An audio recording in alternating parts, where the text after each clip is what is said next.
James Gairdner's memories offer a first-hand glimpse into life as a rifleman during the Napoleonic Wars. His memoir captures the hardships, battles, and camaraderie of serving in the famed Rifle Brigade with honesty and detail. This is Gairdner's journal. These are his words. Let's begin. James' father had sent a letter immediately after receiving news that Britain and America were finally at peace. It is unclear whether James ever received this letter, as it is not among the preserved papers. However, his father wrote again in September, expressing his strong hope of seeing his son soon. James Sr. had not seen his son for a full 10 years, and with the conclusion of the Waterloo campaign, he was eager for James to either obtain leave to visit home or even sell his commission and return permanently. To Lieutenant J.P. Gairdner, 95th Regiment. New York, 10th of September 1815. My dear James, I wrote to you immediately after the Treaty of Peace was ratified by Madison, requesting that you meet me here. However, I soon after heard of Bonaparte's return to France and saw in the newspapers that your battalion had embarked for Belgium. Later, I read that you had been wounded at the Battle of Waterloo. From Lord Wellington's last report, I flatter myself that your wound was slight and that you have now recovered. It is surprising that your Uncle Gordon has not written me a single line. I have not heard from him for a long time, and it has been even longer since I last heard from your Aunt Jane, who used to write frequently. I received a letter from my mother dated March 27, in which she mentioned she was well. There is a report here that all officers who fought at Waterloo will receive a promotion, though another version says that only majors and captains will. You have not reached that rank yet, I suppose, but the last battle will have brought you closer. I have not seen an army list for some time. Before leaving home, I arranged for a bill of £200 to be remitted to you. Let me know how your finances are. I see that Parliament has voted £800,000 to the army as prize money, though I suspect very little of that will come your way. As the army will undoubtedly be reduced considerably, many officers will seek to purchase full-pay commissions. Should you wish to sell yours, you will find no difficulty. If not, you can easily obtain leave of absence. Therefore, I expect to see you in Georgia very soon. In the meantime, I hope to receive another letter from you via the army post, which should arrive in less than a month. I remain, my dear James, your very affectionate father, James Gairdner. September 19th, 20th, 21st. There are many large transports currently removing the looted property from the Louvre. The French are furious, almost to madness, and gather in crowds to witness their misfortune. How differently the English public would behave under such circumstances. They would likely avoid such a humiliating sight, but the French find solace in talking about their grievances, directing all their anger toward the English. 24th. Went to see Talma perform. The play was Le Génie en Autriche. I do not like Talma's style of acting at all. It is too exaggerated, noisy, and declamatory.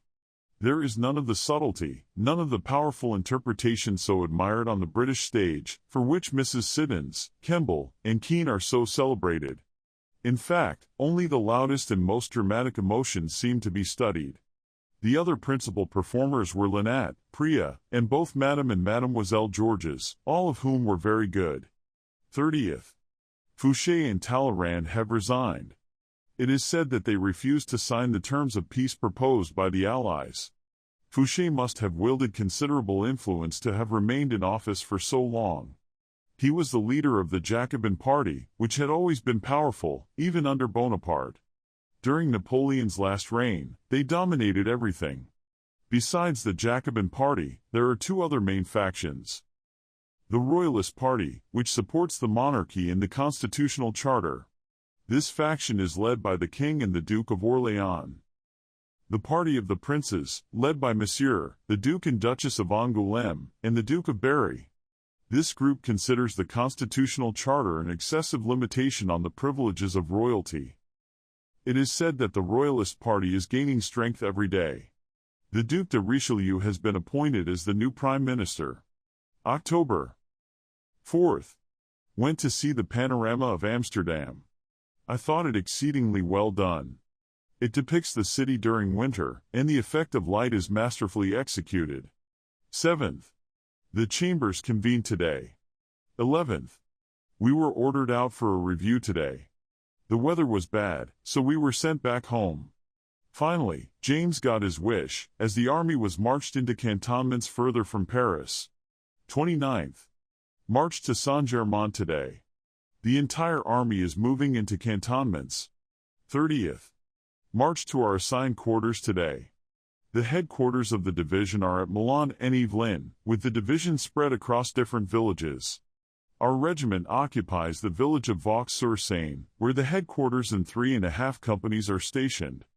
Our company, along with another company and a half, is quartered in Évêquemont.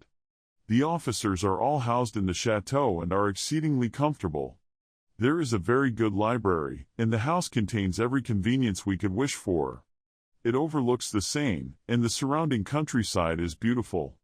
We are about 10 leagues from Paris, and I hope we may remain here for a long time. James' reflections on the differences between the French and the English. The French undoubtedly possess a greater natural vivacity than the English. As a result, they tend to act less on fixed principles and are more easily swept away by an artificial wave of enthusiasm. This explains their great impetuosity at the outset of an undertaking and their inconstancy in abandoning it when met with calm and steady resistance.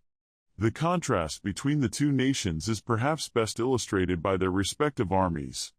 The French army, at the time of the Revolution, was inspired by the enthusiasm of newly won liberty. They campaigned under every possible disadvantage, lacking proper equipment, commissariat, and supplies, yet they were irresistible, for their national fervor was initially met with success. That success, in turn, fueled their enthusiasm. Their political leaders, intoxicated by these victories, knew no limits to their ambitions. Their goal was nothing less than to revolutionize the world, to overthrow monarchy and all established institutions, and to transform the entire population of the globe into one great French republic. However, whenever the French army suffered defeats, they disintegrated rapidly. Witness Jourdan's retreat, Bonaparte's many withdrawals, nothing held the French soldiers together as an army except their fear of pursuit. Consider again the recent Battle of Waterloo. With what enthusiasm was the French army filled at the start of the campaign, and with what impetuous courage did they fight as long as that enthusiasm lasted. Yet when they were met with the steadfast determination of their enemies, their fervor was extinguished, and all their powers of resistance collapsed. There was no middle ground between supporting Bonaparte with all their energy and completely abandoning his cause. Now compare this with the conduct of the British army. Like the nation itself, in both success and adversity, it remained unwavering in its objective, the emancipation of Spain and the securing of an honorable peace. It never lost sight of this goal, and even when it achieved complete success, its demands did not grow with its triumphs. Unlike the French, who after their initial victories during the Revolutionary Wars sought to expand their dominion endlessly, the British adhered to the same principle they had maintained from the start, the restoration of a balance of power. They recognized that it was the disruption of this balance that had caused the conflicts they had fought so hard to resolve. No enthusiasm led them to extend their ambitions beyond what sober reflection determined was necessary for their security and well-being. The French have more fire, energy, quickness, and natural cheerfulness than the British. The British, in contrast, possess greater steadfastness, perseverance, and depth of thought. As for the cause of these differences, I cannot say. Doubtless, many factors, both moral and physical, have contributed to shaping the distinct characters of the two nations. The military history of the ancient Gauls seems to bear a close resemblance to that of their modern descendants. The Gauls who invaded Italy displayed characteristics strikingly similar to those of the present-day inhabitants of France. Gallorum quillum corpora labus acquiestus coloraut pensa fuire, premaciorum 5 lin plus quam vironum, postrema munis quam feminarum ape. Lib 10. Machiavelli, if I recall correctly, expressed nearly the same opinion about the French armies that appeared in Italy under Charles VIII and Francis I. A Parisian writer on Parisian customs, L'Ermite de la Chaussée d'Antin, accuses his countrymen of gradually losing the cheerfulness and lightheartedness that once distinguished them. He attributes this change to the increasingly late hours of dining, which have become fashionable. The French, in my opinion, display a notable inconsistency or rather inconstancy, a trait that distinguishes them significantly from the British. Some have criticized this quality, while others have found it agreeable, attributing it to their heightened flow of animal spirits. A victorious people tend to be more influenced by their emotions than by reason, making them naturally inconstant. It is well known that the more violent and impetuous an emotion, whether resentment, love, or any other feeling, the stronger it is at first, the less likely it is to endure. The capacities of the human mind, like those of the body, are limited. They cannot sustain efforts that are both intense and prolonged. The more excessive the emotional strain or physical exertion, the greater the exhaustion and emptiness that follow. Furthermore, emotions are easily stirred by a variety of circumstances, even those that are contradictory. The more a people possess heightened animal spirits, the less they are inclined to reflect and the more they are likely to be swept along by the prevailing opinions and sentiments of the crowd. In such a society, the few who do reflect, those whose rank or intellectual reputation grants them influence, are prone to shape the minds of the many. This explains the power of fashion among the French, even in their literary judgments.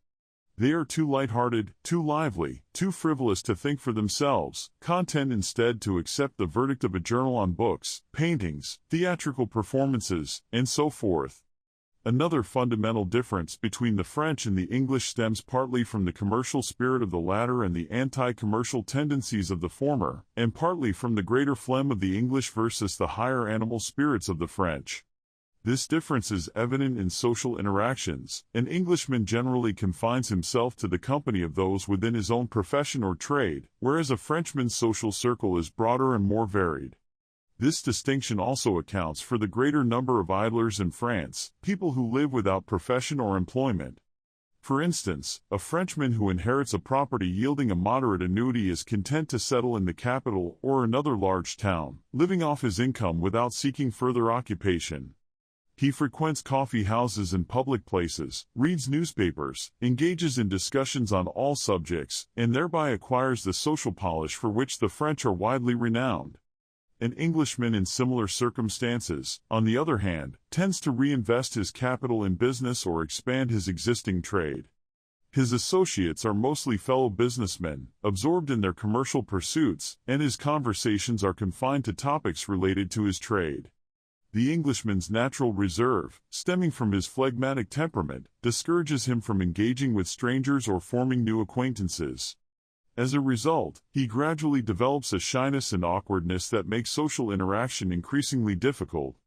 Conversely, the Frenchman's liveliness and surplus of animal spirits encourage him to engage in conversation with anyone he meets in public.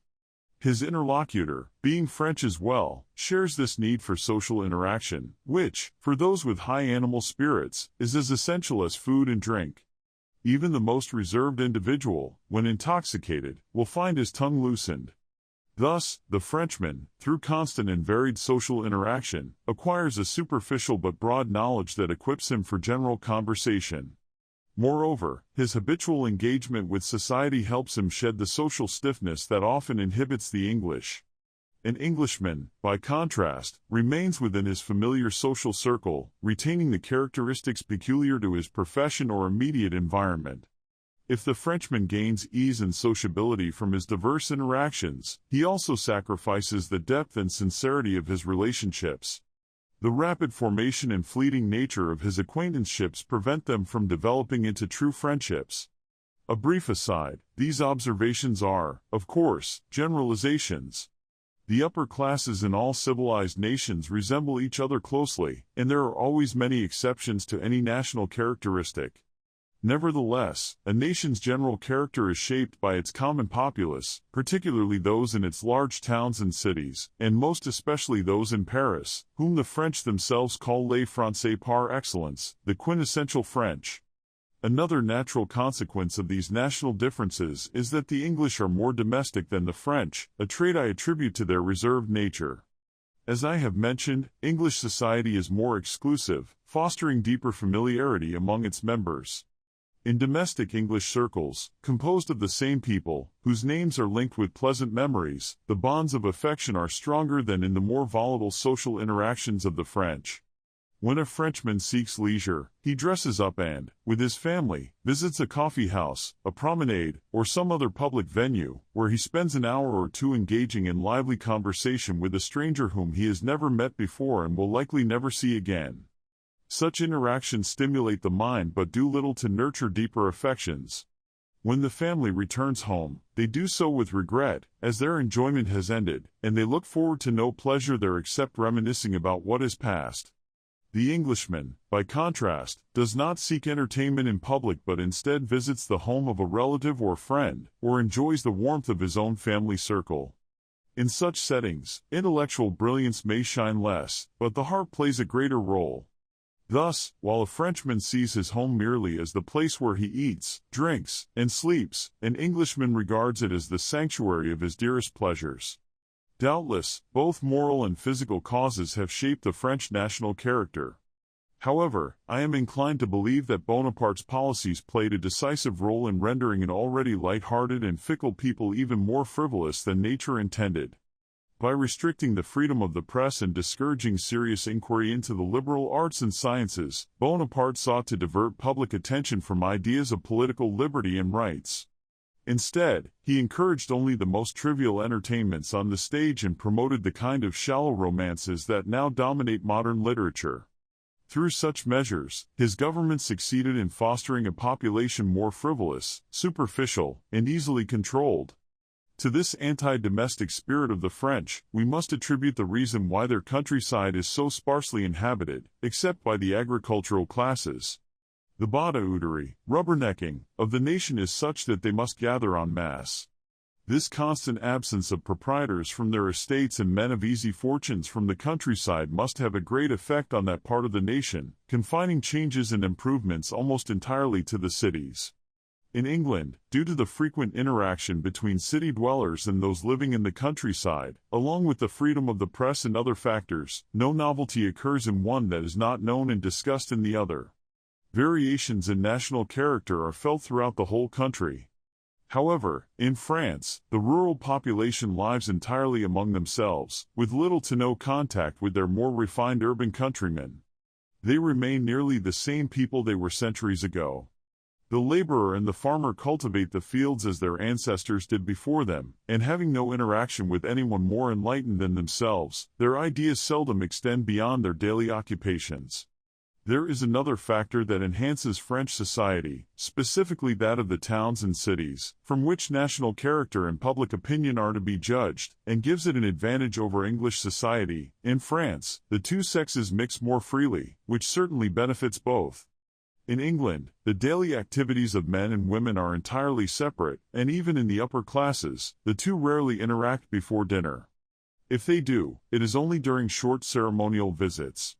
At dinner, they come together briefly, but soon after, they retire to their separate spaces, resuming their distinct occupations.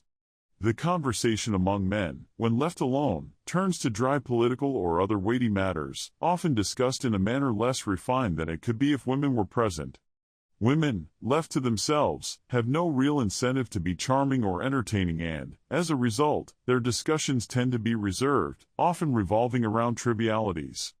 Young men and women, not being raised in habitual interaction with each other, grow shy, awkward, and lacking in social confidence. In France, across all social classes, men and women interact more frequently, and their amusements are shared. Whether at the dining table or in the salon, conversation is inclusive.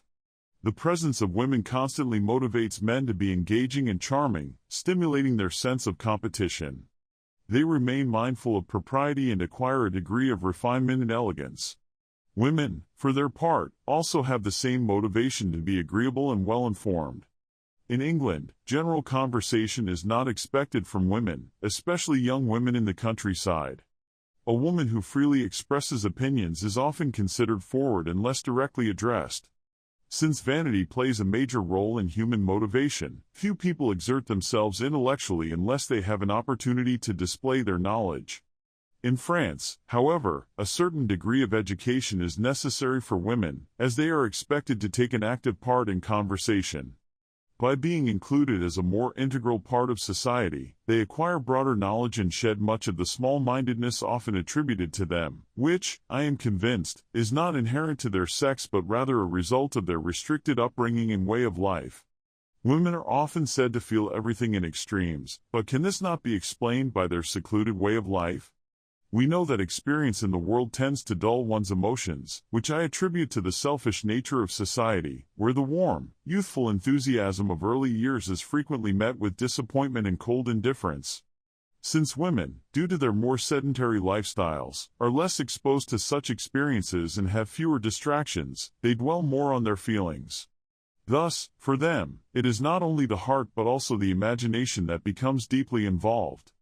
For the same reason, I attribute the small-mindedness, petty resentments, and jealousies often found in women, and in men who have led similarly confined lives, such as those raised in small country towns. The French, being a people of great spirit, have very little of what we call feeling or sensibility, perhaps two incompatible qualities. They go to the theater not to be moved by the imaginary emotions of the scene but rather to critique the performance. In England, an audience, at least those who attend to appreciate the play, is entirely absorbed in the drama. Their judgment awakens only to condemn or applaud flagrant errors or outstanding performances, while their emotions remain fixed on the unfolding story. It is only after the play, once the emotions have settled, that judgment takes over to evaluate the play's merits. If a tragedy does not stir the audience's emotions at all, it is immediately condemned, for an English audience attends a tragedy to feel. A French audience, however, goes to critique. Esprit, wit, is the guiding principle of the French. A clever remark can often win a weak argument. During a theatrical performance, instead of immersing themselves in the story, they spend the time devising what they will say when asked for their opinion. Even if they are, against their own intentions, struck with admiration for a play or an actor who is generally disapproved of, they will not admit it for fear of being thought to have bad taste. So much for the supposed sensibility of the French, now to their actual feelings in their interactions with each other. Because they are naturally inconstant, something I have largely attributed to their high animal spirits, they cannot have deep or lasting affections. I do not think they even experience keen emotions or what we call passionate feelings. When it comes to matters of honor, their first impulse is sharp and impetuous, but this is more a reflection of social influence and public opinion than true personal feeling. However, in matters of love and desire, they are cold. Setting aside questions of loyalty, I am convinced that the passion of love, at least in its most fervent form, is rarer in France than in England or Spain. One country is more northern, the other more southern, yet both surpass France in this regard. The French seem to have less passion than either the English or the Spaniards. This may be due, in large part, to a certain laxity of morals and an indecent freedom in French manners. In conversation, subjects are treated openly and casually that would elsewhere be considered shockingly indecent. We all know that too much familiarity dulls emotion. To sustain passion, a great deal must be left to the imagination, otherwise, desire fades. Were men and women to go about unclothed, there would be even less of it. November 22nd. The Treaty of Peace was signed in Paris on the 20th. The French are to maintain 150,000 Allied troops in their country for 5 years, and those exceeding this number are to return home immediately. 30th.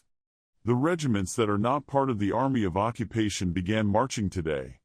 Some of them arrived in our village for the night. December 9th. March today to Saint-Germain-en-Laye. It is extremely cold. The 95th returned to Paris, and James took advantage of the opportunity to visit the theaters again. 10th. March to Paris. Our men are stationed in the barracks on Rue de Clichy, while the officers are billeted mainly in Rue Mont Blanc. The people are very sullen, blaming the English above all others for the harsh terms of the peace treaty. The weather is bitterly cold. 12th.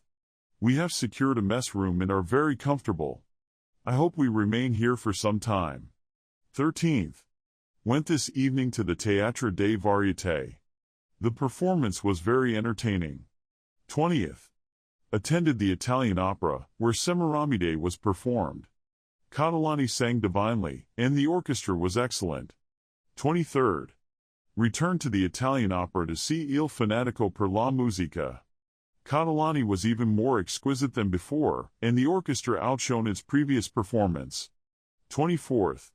Went to the Théâtre Feydeau, or comic opera. The singing was very fine. This is a style of acting in which the French surpass every other nation. It is also a genre in which they write well, but despite their claim to be the foremost dramatic nation in the world, I find their tragedies unnatural. For one, their choice of subjects does not compare to that of our own Shakespeare, whom they condescendingly label a barbarian, yet who understood the true essence of dramatic art, the ability to evoke interest and emotion. It is more natural for a modern audience to be moved by subjects drawn from their own history or inspired by popular tales of recent times, such as Romeo and Juliet, Hamlet, or Othello, because we can relate to their emotions and social customs. But how any modern people, least of all the French, can connect with the feelings of Achilles, Agamemnon, or Alexander the Great is beyond me. Classical stories and writings are always marked by a cold dignity, which is ill-suited to the stirring of either violent passions or tender emotions. I have seen Addison's very elegant tragedy Cato performed, with all of Mr. Kemble's remarkable acting, and while I certainly admired it, I could not feel it. The French, bound by the strictest rules even beyond their classical subjects, and further hindered by a language too light for the grandeur of tragedy, will never produce truly moving tragic theater. But it is not just their choice of subject, it is also their style of performance that I dislike. It is all declamation. The language of the tragic actor, like that of the playwright, is not the language of nature. There are none of those sudden flashes of genius, those gestures, glances, or unspoken expressions that convey the deepest emotions of the heart, such as one sees on the English stage. In French tragedy, I am always conscious of the actor, whereas I have seen Mrs. Siddons, Miss O'Neill, and Mr. Kemble perform without, for a moment, remembering that they were actors at all. 27th. Marched this morning with our brigade alone. Our regiment is now quartered across 4 villages. Our company and another are stationed in Marly, while headquarters is in Louvres. 29th. Went to Paris and attended the French opera. Saw the ballet Flore et Zephyr, which was truly grand. 30th. Returned to Marly. Ugly old house. I am sick of being separated like this. January 1816. 26th. Marched through Gurney-sur-Rhône to Cuvilley, where headquarters stopped. Our company took a detour to Resson-sur-Matz. 27th. Marched through Roye to Liancourt-Fossey, where our company halted with headquarters. 28th. Halt. A fine hard frost. 29th. Marched through Péronne, formerly called La Pucelle, which is strong only due to its location. Our company continued to Allens. 30th. Marched through Fins to Gonalou, where our company was stationed. 31st. Passed through Cambrai to our final destination. Our company is quartered at Marquion, 2 leagues from Cambrai and about 5 from Arras. The rest of the regiment is at Inchy-en-Artois, Barrale, Prinville, and Canicourt. Headquarters for the brigade are at Bissy. Movers, February 15, 1816. My dear Laura, I have no doubt you will think me unpardonably lazy for not having answered your letter sooner. Shortly after receiving it, we began moving again, and after several short halts, we arrived at our new cantonments on the 1st of this month. I suppose we will be stationed here for 3 or perhaps 5 years, a delightful prospect indeed. Everyone was initially pleased at the idea of remaining in France, and those regiments not chosen for the army of occupation were thought to be particularly unfortunate. However, after just a fortnight, opinions have changed dramatically. Many now believe their own country is best after all. The army is deeply disappointed. Instead of being stationed in large towns, where officers expected ample society, regimental messes, and opportunities to present themselves as gentlemen, we are scattered across various villages. These villages are very poor, and in bad weather, the roads, unpaved everywhere, are completely impassable, making one effectively a prisoner in one's quarters. A brilliant prospect for 5 years, particularly for those without personal resources, who never read and rely entirely on others for entertainment, which, I regret to say, describes the majority of the officers. This is quite a contrast from the south of France. I was very sorry to hear from your letter that my aunt is still confined to her room. I hope that with the fine weather approaching, she will have the chance to take some exercise, which would surely benefit her. However, perhaps the winter lasts longer with you than it does in England. The weather has been very cold here, and I have had the opportunity to skate, an amusement I was once very fond of, but which I have not had the chance to enjoy since joining the army. The people here skate with great skill, and as there are almost as many canals as roads in Flanders and Holland, one could, in winter, tour the entire country on skates. However, they tell us we can soon expect spring weather. I received a letter from my father, dated later than the one you mentioned, written from Shady Grove after his return from the north. He had then read all the details of the Battle of Waterloo. I am expecting to hear from him again soon. If I do not, I will apply for leave and, of course, see you before I sail for America. You mentioned that Robert Walker is now a captain. Do you mean a post-captain? He was a commander not long ago. He has no reason to complain about his promotion, which has been quite reasonable. However, in his current rank, it will be difficult to find employment without strong connections, particularly in peacetime. But we cannot remain at peace for long. It is not in Europe's nature to be quiet. I suppose our next quarrel will be with the Russians or one of our former allies. I would very much like to see Robert again. I suppose now that he is settled in Scotland, he will be looking for a wife. I hope to hear from you soon with better news of you all. Tell my aunt I will write to her soon. Remember me to Morrison. Love to Jane, Mary, and Gordon. Believe me, my dear Laura. Your affectionate brother, J.P. Gairdner. The monotony of garrison duty in northern France meant that James saw no reason to continue his journal. His final notes show that he successfully secured extended leave to sail to New York and finally reunite with his father. May 12, 1816. Embarked on board the Montague packet for New York via Halifax. June 14, 1816. Landed in Halifax. It is a small, wooden-built town. The surrounding countryside is barren and sparsely cultivated, though not without picturesque beauty. We remained there for 5 days. I rode up the arm of the sea, which forms an inland basin, about 10 miles. The scenery was exceedingly beautiful. There are several wandering Native Americans here, miserable, half-clothed, dirty-looking wretches. However, I was immediately struck by their resemblance to the Cossacks I had seen in Paris, both in their peculiar facial features and expressions. June 30, 1816. Anchored in the North River, opposite New York. It is uncertain how long James remained in America, but it seems to have been about a year. The next surviving correspondence from him to his father is dated early 1818, from England. This letter refers to an earlier one from his father written in the autumn of 1817, which would have been sent many months after James had left America. It appears that after sailing to England, he spent the winter with his family in Scotland. By early 1818, he was stationed at the regimental depot in Shorncliffe, preparing to rejoin his battalion, which remained part of the Army of Occupation in France. After leaving the British Army on half-pay in July 1819, James P. Gairdner spent the winter in Scotland before embarking on a European tour, traveling extensively through France, Italy, and Switzerland. He wrote detailed letters to his family, sharing his observations on politics, culture, and history. He was particularly fascinated by Rome and Florence, reflecting on the grandeur of the Roman Empire while expressing his distaste for tyranny and imperialism. By 1826, he formally retired from military service, leaving the half-pay list, and relocated permanently to America. He married Mary McIntosh Gardner on March 1, 1827, in Richmond, Georgia, and became a plantation owner and trader. The couple had 9 children, though their firstborn son, James Gordon, died in infancy.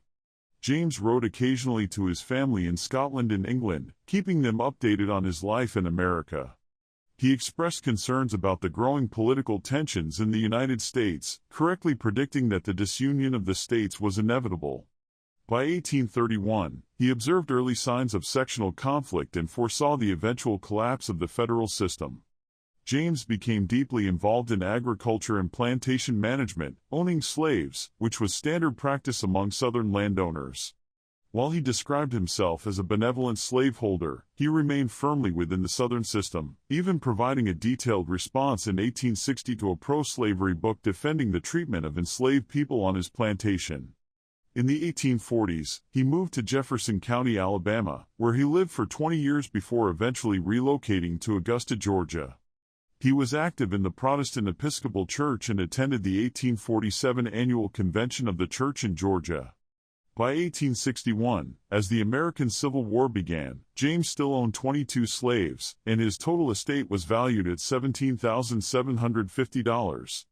The Augusta City Directory of 1862 listed him as a prominent figure, with an office and house at Bay and Lincoln Streets.